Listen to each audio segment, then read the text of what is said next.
ತರಕಾರಿ ಸಾಗುಗೆ ಬೇಕಾಗಿರೋ ಸಾಮಗ್ರಿಗಳು 1 ಕಪ್ಪಷ್ಟು ಕಾಯಿ ತುರಿ, ಆಮೇಲೆ ಸ್ವಲ್ಪ ಕೊತ್ತಂಬರಿ ಸೊಪ್ಪು, 1 ಇಂಚಷ್ಟು ಶುಂಠಿ, ಒಂದು 7ರಿಂದ 8 ಹಸಿಮೆಣಸಿನ್ಕಾಯಿ, 1 ಸ್ಪೂನಷ್ಟು ಗರಂ ಮಸಾಲ, 1 ಸ್ಪೂನಷ್ಟು ಬಿಳಿ ಎಳ್ಳು ಮತ್ತು ಬೆಳ್ಳುಳ್ಳಿ ಇಟ್ಟಿದ್ದೀನಿ ನಾನು, ಇದು ಆಪ್ಷನಲ್ಲು, 1 ಸ್ಪೂನಷ್ಟು ಕಡಲೆ.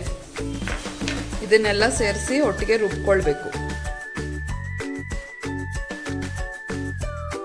ಬೇಕಾಗಿರೋ ತರಕಾರಿಗಳು 1 ಈರುಳ್ಳಿ ತೊಗೊಂಡಿದ್ದೀನಿ, 1 ದೊಡ್ಡ ಕ್ಯಾರೆಟು, ಆಮೇಲೆ 1 ನೂಕೋಲು, 1 ಆಲೂಗಡ್ಡೆ, ಆಮೇಲೆ 100 ಗ್ರಾಮ್ಸ್ ಆಗೋಷ್ಟು ಬೀನ್ಸ್ ಕಟ್ ಮಾಡಿ ಇಟ್ಕೊಂಡಿದ್ದೀನಿ.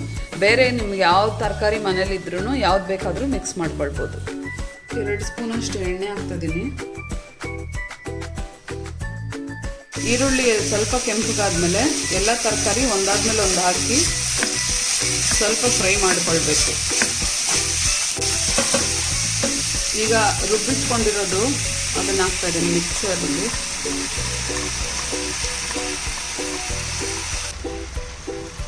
ಉಪ್ಪು ಹಾಕ್ತಾಯಿದ್ದೀನಿ ರುಚಿಗೆ ತಕ್ಕಷ್ಟು. ಒಂದು ಸ್ವಲ್ಪ ನೀರು,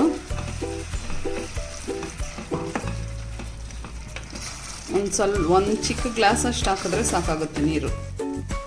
ಎಲ್ಲ ಮಿಕ್ಸ್ ಮಾಡಾದ್ಮೇಲೆ 1/4 ಗಂಟೆ ಮುಚ್ಚಿಟ್ಬಿಡ್ಬೇಕು, ಮೀಡಿಯಮ್ ಫ್ಲೇಮಲ್ಲೇ ಇರಲಿ. 15 ಮಿನಿಟ್ಸ್ ಆಗಿದೆ, ಈಗ ನೋಡೋಣ. ತರಕಾರಿ ಎಲ್ಲ ಬೆಂದಿದೆ.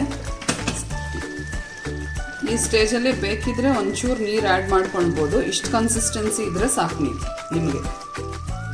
ದೋಸೆ ಜೊತೆ ಚಪಾತಿ ಜೊತೆ ಇವಾಗ ಸಾಗು ತಿನ್ನೋಕ್ಕೆ ರೆಡಿಯಾಗಿದೆ.